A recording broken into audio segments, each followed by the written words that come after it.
Hi friends, అందరికీ నమస్కారం. Welcome back to our channel. ఈరోజు మరొక అప్డేట్తో మేము ముందుకు రావడం జరిగింది. ఆ యొక్క అప్డేట్ ఏమిటంటే 1వ తేదీ రాగానే ఏపీలో ఉన్న ప్రజలు చాలామంది వరకు అయితే పెన్షన్ కోసం ఆశపడుతూ ఉంటారు. అదే చంద్రబాబు నాయుడు గారు అయితే దాని గురించి ఒక కీలక నిర్ణయం అయితే తీసుకోవడం జరిగింది. అది ఏమిటంటే ఈ వీడియోలో చూద్దాం. వీడియోని చివరి వరకు చూసి నచ్చినట్లయితే చిన్న లైక్ చేసి నన్ను సపోర్ట్ చేయండి. అలాగే మన ఛానల్ని సబ్స్క్రైబ్ చేసుకొని బెల్ ఐకాన్ అయితే ఆన్లో పెట్టుకోండి. లేట్ చేయకుండా వీడియోలోకి అయితే వెళ్ళిపోదాం. అయితే వికలాంగులకు పెన్షన్ 3,000 రూపాయల నుండి 6,000 రూపాయలకు పెంచడం అయితే జరిగింది. వికలాంగులతో పాటుగా కుష్టి వ్యాధులకు కూడా 6,000 రూపాయలు పెంచడం అయితే జరిగింది. పూర్తిగా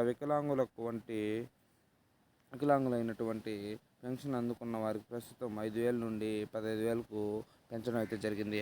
అయితే చంద్రబాబు నాయుడు గారు అయితే వైఎస్ఆర్ భరోసా పెన్షన్ పథకంలో 4,000 రూపాయల పెన్షన్ ఎవరికి అందనుంది అంటే వృద్ధాప్య పెన్షన్దారులకు, వితంతువులకు, చేనేత కార్మికులకు,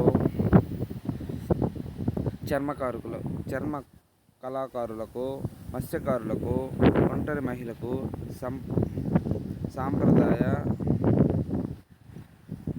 చెప్పులు కుట్టే వారికి, ట్రాన్స్జెండర్లకు, ఏఆర్టీ వారికి డబ్బు, కళాకారులు మరియు కళాకారుల పెన్షన్లు. అదేవిధంగా చూసుకున్నట్లయితే ఏపీ పెన్షన్దారులకు శుభవార్త చెప్పిన కూటమి ప్రభుత్వం అయితే ఈ నిర్ణయం ఒక మంచిదని చెప్పవచ్చు. జూలై నెలలో పెన్షన్ భారీగా పెంచుతున్న కూటమి ప్రభుత్వం అయితే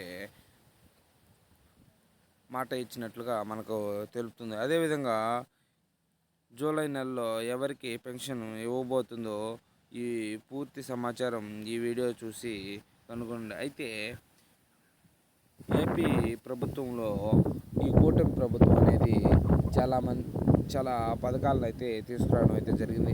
అదేవిధంగా మొట్టమొదటిగా సంతకం చేసిన పథకం ఏదైతే ఉందో అదైతే వృద్ధాప్య పెన్షన్ల పథకం మీదే చంద్రబాబు నాయుడు గారు అయితే సేమ్గా అధికారంలోకి చేపట్టిన వెంటనే సంతకం చేశారు.